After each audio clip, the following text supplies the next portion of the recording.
And welcome in, everybody, to a special edition of Tigers Tonight. It's one of our favorite things we get to do in the offseason called Why I Coach. And we're joined this evening by new Memphis offensive coordinator and quarterbacks coach, Tim Cramsey. A lot of new coordinators around here. So welcome to Memphis, sir. It's great to be here. I appreciate you guys having me on the show. Excited to be in Memphis. Excited to be a part of this program, and excited that we got to work here a couple of days ago. Like as I said, we were recruiting for a little bit. Now we got back in the office doing some football here before signing day tomorrow, and moving forward. Awesome. So you started out as obviously as a high school coach, and then you moved to New Hampshire, and you were there from 2003 to 2011. Then you spent a season in Boca Raton, Florida. I don't know why anyone would ever leave Boca Raton, Florida, especially. Then you went to Montana State. Talk about two climate extremes. And then Nevada, Sam Houston State, and finally the last three seasons at Marshall. So very typical of assistant coaches, well-traveled. And we'll get into more of that in a little bit. But, Brian, we'll let you kick off the questions here for Coach. All right, Coach. Go back to your high school days. Were you a quarterback in high school, and did you play other sports, or were you a one-sport guy? I did. Like a typical kid. I'm the youngest of five. Two older brothers, two older sisters. So we played every sport that came along. My old man, my dad was a basketball player, played basketball at the University of Dayton back in the day. Sports and athletics was a part of everyone in our family. So in high school, played baseball, played basketball, played football, played all three of them. Realized pretty quickly when I went to an AAU basketball tournament that I was pretty good for my local town at basketball. But when you started getting into the country and the nation, a 6'2", 5-man in basketball ain't going too far. So I realized at that point football was a good sport. I was a quarterback in high school, played on a really good high school football team up in Pennsylvania. We won the state championship my senior year and went up to the University of New Hampshire on scholarship. Which is a unique story up there because I went up there as a quarterback. After year one, going into my first spring up there, they moved me to linebacker. So I was at linebacker for that spring, that fall, and the following spring. While at linebacker, I ended up winning the long snapping starting spot. So then after that, they moved me back to quarterback, but I kept my long snapping position. Became the starter at quarterback my junior year and kept my long snapping position. So I'd like to say without any proof, I'm the only starting long snapper in history of college football. I think that's pretty safe to say, even though there's no documentation of that. Played every sport growing up and straight through played quarterback in high school, played quarterback in college. Now the recruiting has obviously changed since, back when you went through the recruiting process, but what were some schools that you were interested in, and why did you ultimately choose New Hampshire? New Hampshire was, I chose New Hampshire because of a man named Sean McDonald, who was the offensive coordinator when I was up there. He, currently he's retired now, but was the head coach at New Hampshire from 99 until about 2 months ago, maybe not even. And he kind of won me over. I was like I said, I played on a really good high school football team. So there was some FBS programs floating around and none of them officially offered. So New Hampshire, Villanova, Richmond, that whole Colonial, at that point, it was a Yankee conference.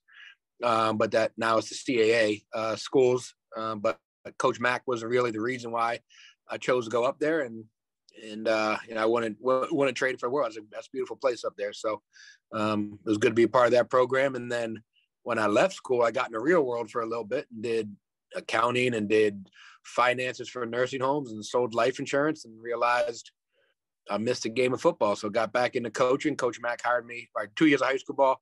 And then Coach Mack hired me back up at New Hampshire and been coaching ever since. I was looking at the University of New Hampshire's media guide.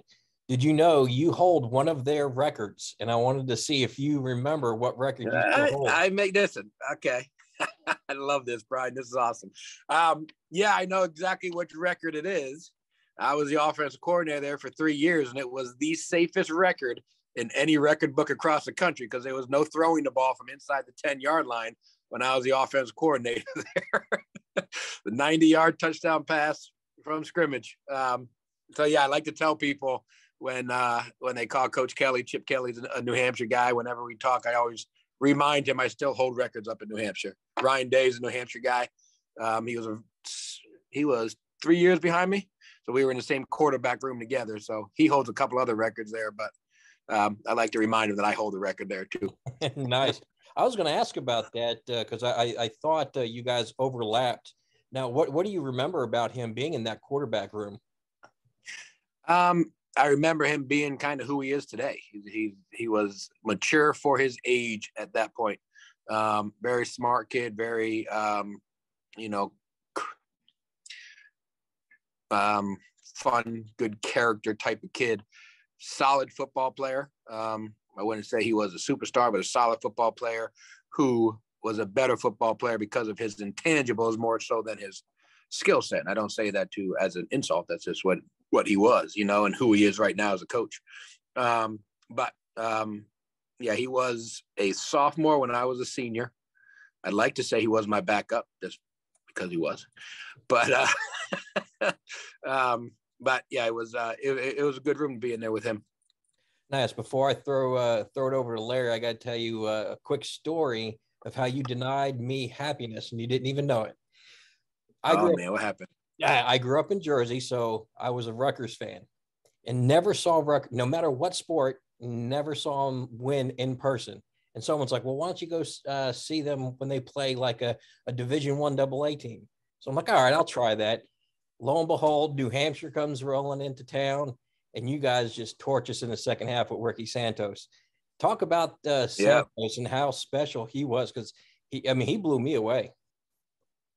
Santos is a special player. He's now the head coach up at the University of New Hampshire, which is, when I say an amazing place. They've had, not including Ricky, they've had 2 head coaches there since 1974. So Bill Bowes was a head coach from 74 to 98, and then Coach Mack took over 99 to 2021, and Rick just took over. But Rick was a really good player. You talk about a kid who had a good arm, not great, who was kind of fast, but never got caught, and was just loaded with toughness and loaded with intangibles. And he was at his best when you put his back against the wall. And that's just who he was as a player, a special player at the, FCS level on 1 AA at that point. But he was just a really, really good player. And he only got the spot. Rutgers was his first start. He got the spot because we had a really good player, Mike Ranieri, who's a New Jersey native, who got hurt the week before. So as coaching staff, we were all, oh man, now we got to play this kid. And next thing you know, he goes out and beats Rutgers in the first game he starts. I want to say, everyone gets better with age. I want to say he threw 3 or 4 touchdown passes that day, coupled to David Ball. David Ball was a really good player for us as well at New Hampshire, who ended up playing a little bit with the Bears and canned the ball and stuff like that. But they were special players, fun guys to coach there. All right, I'll pass over to Larry. Okay, Coach. So you talked about UNH days, which is always cool. Talk about our playing days, but you also started your coaching career there, and that was your first stint as an offensive coordinator. You had 3 years there. So when you first get the OC job there, how did you morph? How did you sort of evolve those 3 years as OC? Well, when you're not an OC and you're young, at that point in my life, I was young, you have all the answers. So when I got back up there, Chip Kelly was the offense coordinator for the first 3 years. And then Chip left to go to Oregon in 2006, and Sean Devine took over. Sean Devine was the OC there for 2 years. And then he left to be the O-line coach at Boston College. So then I took over there. And again, you think you have all the answers, and you stand on the sideline and you think to yourself, man, that's not a good call. I'd have done this. That's not a good call. I'd have done this. And all of a sudden, when you're sitting in that chair making calls, you realize it's a whole nother world. So I grew up a whole bunch in those 3 years at New Hampshire. We ran, at that point, like I said, the head coach was there for 10, 12 years at that point already. So the system was there and he kept everything in-house. So, he had Chip Kelly there. Then he promoted Sean Devine to be the offensive coordinator from within the program. Then he, promoted me to be the offense coordinator. After I left to go to FIU, he promoted Ryan Carty to be the offense coordinator who was in the program. He's now the head coach of Delaware. So everything was promoted from within. So he ran the same system, ran the same terminology, same everything at that point. But just to realize what it's like to be in that chair and call plays your first year is a whole nother world. And, you grow up a lot very early. And then as we went on our tour, me and my wife and 2 boys, we went on our tour, then, you start maturing as a coordinator and you really get into who you are as opposed to, I'm calling that play because Chip Kelly called it and that's why we're calling it. And he ran like this, so we're going to run it like that. Then you go other places and you start getting your own, to an extent, your own thoughts, your own ideas, your own schemes that you like running. So to that end, then, so you go to FIU and then you go 3 years at Montana. The Grizzlies are a great program, by the way. Bobcat. And you guys had a lot of success there. Larry, we went to Montana State. That's a big deal up there in Montana. Yes. I got a lot of friends in Bozeman that would and I cut know me that off if I didn't. My apologies. I mean, all 7 of the people that live in Montana are probably furious with you right now. I knew that. I knew it was the Montana Grizzlies. I knew that. My fault. But so, and that's a great that also is a great program. Montana is also a great program. So then you go to Nevada. And then you go to Sam Houston State. And I mention this because this was an amazing year that you had there. You guys set all kinds of records. So at this point, do you feel like you're fully formed as a play caller and you've really got everything exactly the way you want it there? Are you saying at Sam Houston or at yes, sir. Memphis? At Sam Houston.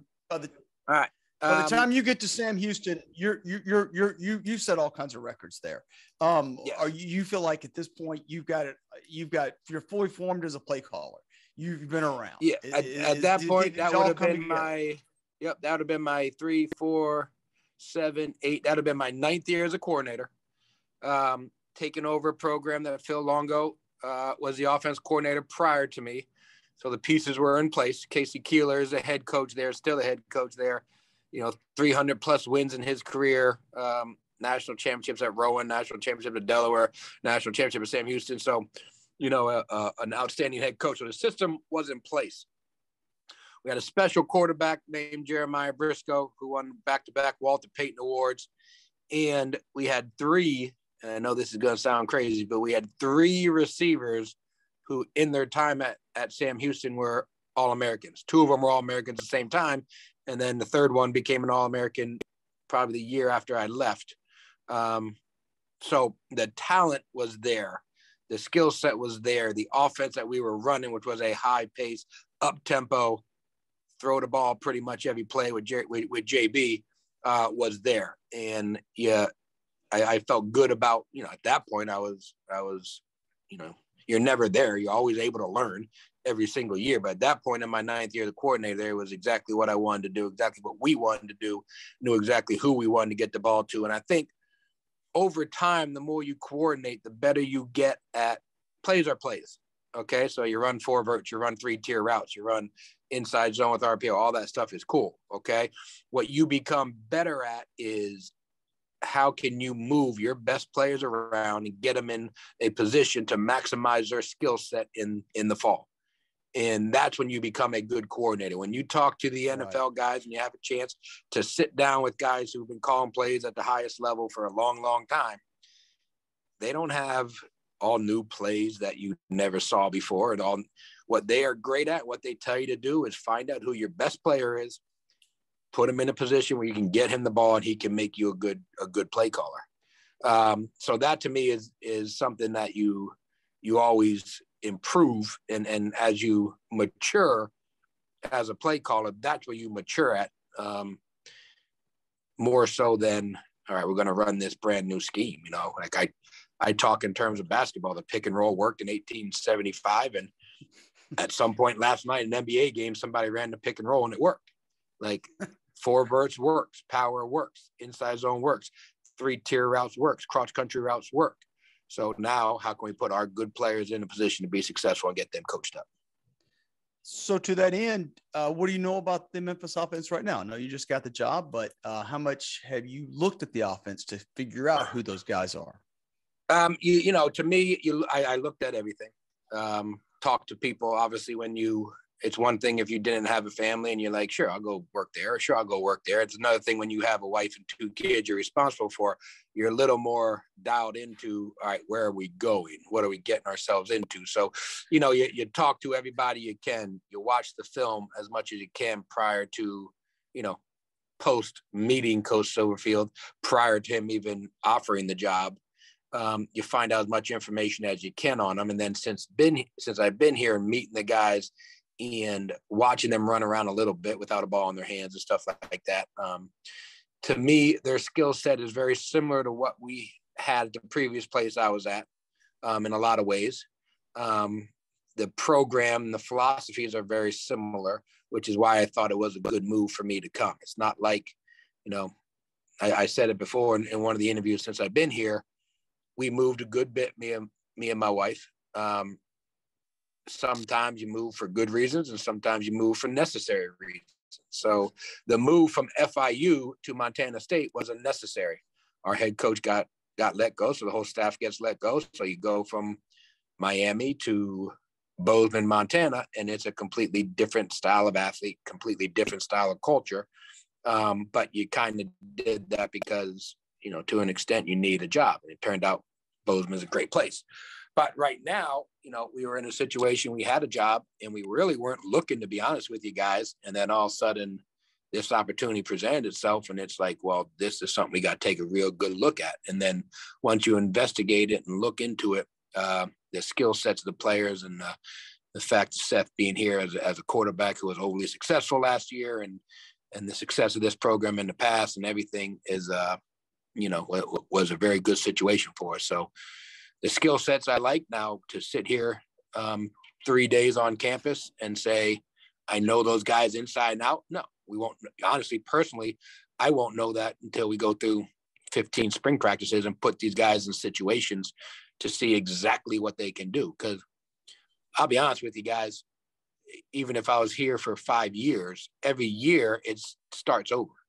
So who are your best players in 2022 is going to be different than who your best players are in 2021. And I'm not talking about because kids graduate, just because this kid's going to develop quicker than that kid. And this kid's going to step up more so than that kid. So who are our best players in 2022? We'll find out through spring ball, through summer, through fall camp. And then, you know, go forward from there. So tell Tiger fans, if you have one philosophy of offense, what can we look forward to? I personally am an aggressive person. I personally, you know, I like to be aggressive. I like to take shots downfield. I like to stretch the field vertically. I like to stretch the field horizontally.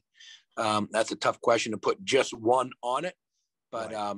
But that is, that, you know, that's who I am. That's the nature of who I am. If you're not making a couple calls a game that make you a little nervous, or making a couple calls a game that gets you silence on the headset pretty quick, then you're not running and I don't care if it's an exciting offense or not, a productive offense, because you got to put stress on the defense. In order to put stress on the defense, you got to be aggressive in your play calling and make some calls that not everybody would make, and keep everybody on edge. Well, last one for me. It's no secret that our running game last year had some significant struggles. Some of that was injuries, but other issues also. Have you got any thoughts on? I know 3 days in, but how do we fix that? Because we did have some problems last year. Yeah, there are some issues last year, and I will say again, this is going to be a brand new year. It's going to be completely different. All those running backs are a year older. You know, with what Seth did last year as a freshman, the defenses really have no choice but to clear that box out. You go in and play a freshman quarterback, you're going to put a whole bunch of guys in that box, and you're going to force that freshman quarterback to beat you. And that's going to happen his entire freshman year, no matter how well he played throughout, because you're going to take advantage of the fact, and you're going to roll the dice and say at some point that freshman is going to make a mistake and throw us the ball. So naturally, if you sat down and watched the games, there was a lot of people in that box, and it made the run game tough. And when that happened, and there were some injuries in that running back room and everything. So it's good to get those guys back healthy. It's good the fact that Seth has proved now, okay, you got to make a decision. You want to load the box and we can throw all over the place, or you want to play a base defense and give us that pretty little 6 box that we like, and that will help the run game out, number one. And personally, again, the terminology is going to remain the same here, and a lot of the schemes are going to remain the same, because that's the best way to do when you go take over a program that it has been stable for a while. But I like, and I use the term pre-snap movements. I like eye candy. I like sending motion over here. I like sending sonic motion this way, and talking football terms here, orbit motion this way, and try and get linebackers' eyes in the wrong spot and trying to get guys to hesitate for 1 second. If they hesitate for 1 second, we get a step on them. All that stuff improves the run game, more so than just standing stagnant and saying, all right, let's line up and beat these guys up, because there's not many teams that can do that right now, especially with what defenses are doing and all that type of stuff. So, there's a lot of ideas from across the entire staff on how we can improve that and how we can improve everything to get better and take the next step. That's one of the many things I liked about meeting Coach Silverfield, is since the second I walked in and met him on the interview, he continually talks about what can we do to get better. Nothing is, all right, we do this, and this is what we do, and this is how we're going to do it. It's always, what can we do to get better? Well, who can we move where? What other schemes can we do? What other looks can we give? How different ways can we do things? And that's one of the many things early in our relationship that I really appreciate about him, because it's not just, well, this is what we did, so this is what we're going to do forever. It's always trying to take a step to get better. John? Coach, you talked a little bit about, and we talked about Ryan Day and, you in the quarterback room, and now we've got Matt Barnes, who was Ryan Day's kind of de facto defensive coordinator. Talk to people about maybe what a small world college coaching is and how important those relationships are, and maybe how that translates to recruiting as well. It is a small industry. 2 degrees of separation, especially, again, 17 years of coaching. Take that back. This will be year 20 of coaching, actually. 20 years of coaching, we've been at six stops. So you meet a whole bunch of new people, a whole bunch of new places you go. So you're 2-3 degrees separation of people in this business. And if you didn't work directly with them, then you worked with someone who worked with them. And if you didn't work directly with them, then they know someone who worked with that person. It's unbelievably close. So, to get Coach Barnes here from Ohio State, who has experience with Coach Day, and I played with him in college, and Chip Kelly's in that. The one thing I'll say about New Hampshire, if you really break into the University of New Hampshire, Sean McDonald's coaching tree, there are a lot of coaches that came out of that coaching tree, from Alex Grinch to James Betcher, who's defense coordinator in the NFL, to Ryan Carty, who's a head coach, to Sean Devine, who's an offensive coordinator, all the way to Mike Dawson was there's guys on that list who have coached all over the place. And the last thing you want to do in any business in the world is burn a bridge, especially in this business, because everybody knows everybody. And I didn't know Coach Silverfield prior to this, but I worked with Coach Hankins, the linebackers coach, and that's where the phone rang, and I was sitting there getting ready to go home one day in the office, and the phone rang, and it was Jordan. And I'll be honest with you, I didn't answer it because I didn't feel like talking to him. And then, and then he called back, and I'm like, oh, what's he want? So then he just said, answer your phone. And the next phone call is from Coach Silverfield. So that's kind of how things worked and how jobs come about. No, I shouldn't say jobs, how opportunities come about when you get in this business. And all of it stems from, doing a good job as to where you're at. That's it. And if you do a good job of where you're at and you have a good reputation, then you're going to have some success in this business. So I think I know the answer to it because you kind of touched on it earlier, but who is a coach, high school, college, whatever, that maybe influenced you the most? And that can be personally or professionally. I'm going to go with two. My high school coach, Jim Morgans. He was a head high school coach at Allentown Central Catholic, where I went to school for. He was there for a long time. Then he moved to a public school. He won 2 state championships in his career in Pennsylvania. He's a guy that talked me out of playing basketball and told me football is a better option. So to me, I owe him everything. And then Sean McDonald, the head coach up at New Hampshire. Chip Kelly obviously is an unbelievably good coach. Some people think he was the head coach up at New Hampshire when he actually never was. Sean McDonald has always been the head coach up there since '99. And if you ever had a chance to meet Coach Mack or watch Coach Mack go to work, that's a guy who just has passion in his job and motivates you to be a better coach. And like I said, if you really break into his coaching tree of the coaches that have been up there and where they've been, there's probably about 5 head coaches that were on his staff, and probably 13, 14 coordinators, and another 7 or 8 Power 5 position coaches. I mean, you go through Coach Mack's program, you learn what it's like to be a coach and how to make it in this business. So Jim Morgans from Pennsylvania and Sean McDonald is up in New Hampshire right now. 2 guys that influenced me the most. Now, I don't know how long the show is. I've had the privilege of working with Sean McDonald, working for Sean McDonald. Okay. Left New Hampshire. And then to me, Sean McDonald has he has a whole lot of wins. Then I went down to FIU with Mario Cristobal, who obviously is head and shoulders above people as a head coach. Then went up to Montana State with a guy named Rob Ash, who has over 200 victories in his career. He's going to be a future Hall of Famer. Went down Nevada with Brian Polian, and Brian, obviously the Polian family is a huge football name. Then went to Casey Keeler, who has over 300 wins in his career. Then went up to Marshall with Doc Holliday, who won. He's the winningest coach in Marshall football history. Was with him for 3 years.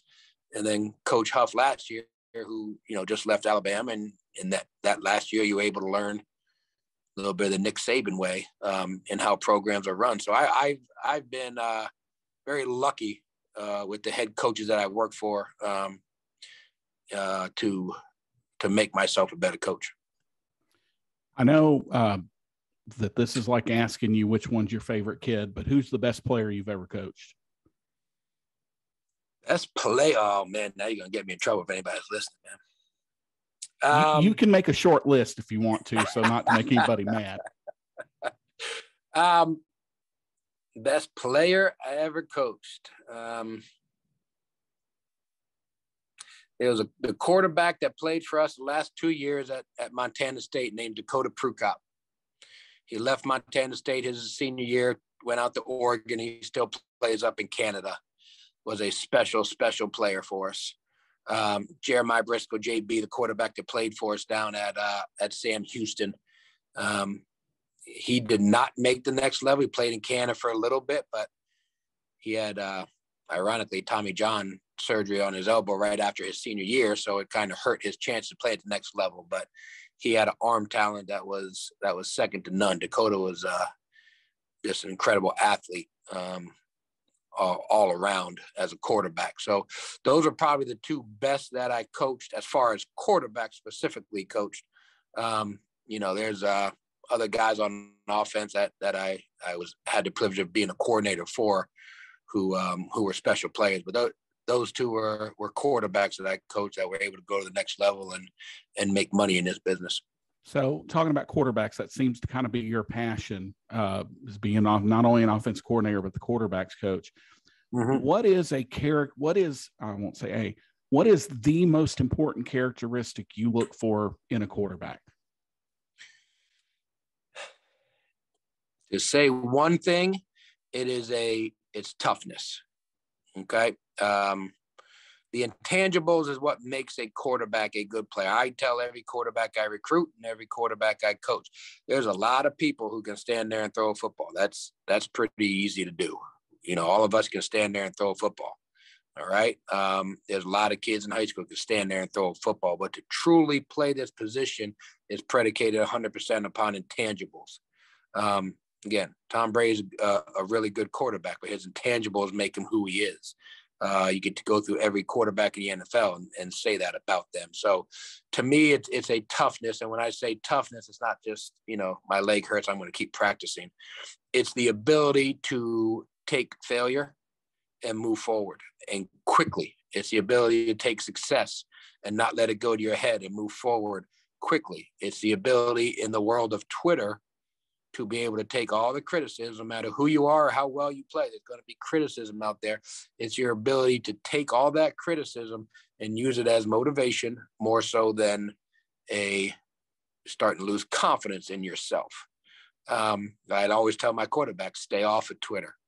And they can't. They're college kids, so they're not going to stay off of Twitter, But they want to go to Twitter when they have a, 30 for 35, 5 touchdown, 400-yard passing game. They want to be on Twitter and all that type of stuff. And they just can't stay off it when they have a 20 out of 40, 2 interception game, So to me, that type of toughness, to have mental toughness more so than physical toughness is a characteristic that I look for in a quarterback. Because again, a lot of guys can throw the ball. A lot of guys can stand there and tell you what cover 2 is and where we should go with the ball in a meeting room. And then there's a handful of guys that can go in there and battle in make this position, which I believe is the toughest position in sports to play, and make it look pretty easy sometimes when they're out there. You touched on social media. I wanted to ask you, how happy are you that you played in an era without social media? And then like a second part of that, how has social media, I guess, changed the game? Is it easier to recruit? Or, I mean, obviously you can see, you kind of see kids' personality when they tweet and stuff like that. So yeah, how happy you are that you didn't play in the social media age? And what do you think of social media now? I'm happy social media wasn't around when I was young. All the stuff I coach and all the stuff I talk to these guys about, I'd have been a little hypocritical if I had Twitter when I was 21, 20 years old, And I think a lot of us agree with that. So social media has changed the whole world, right? I mean, it's changed everything. And good, bad, and different. It just depends how you use it. I think some people use it negatively. I think most people use it as a positive deal. But as far as recruiting goes, it's completely changed it.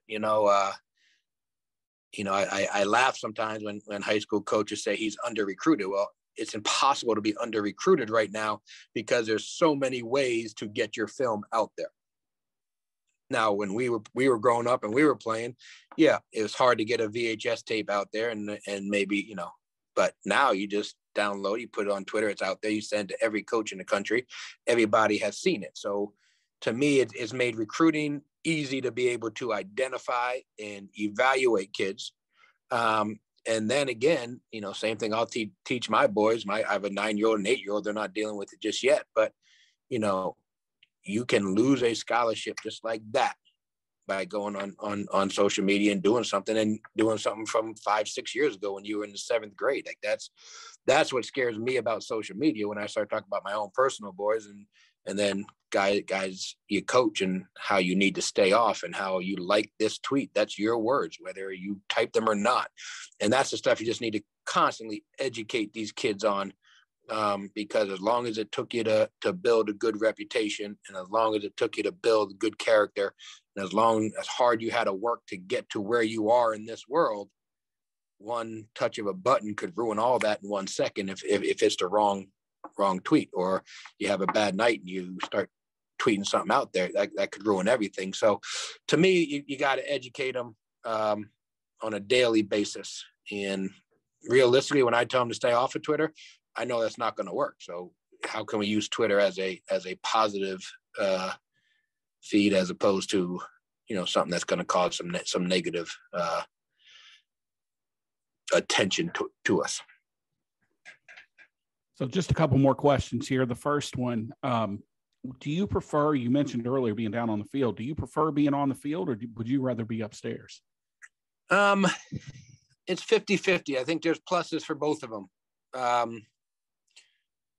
In my career, it's been, most likely right around 50-50. So I was in the booth at New Hampshire for 3 years, went down to FIU. I was in the booth until the day we played Louisville, and lightning struck Louisville's headset. So Louisville had to go down to the field, which means the opposing team has to go down to the field. So then once I got down the field, I loved it down there. So I didn't go back up. Was on the field for 3 years at Montana State, went to Nevada. Coach Polian had a philosophy that his coordinators were going to be in the booth. So we went to the booth.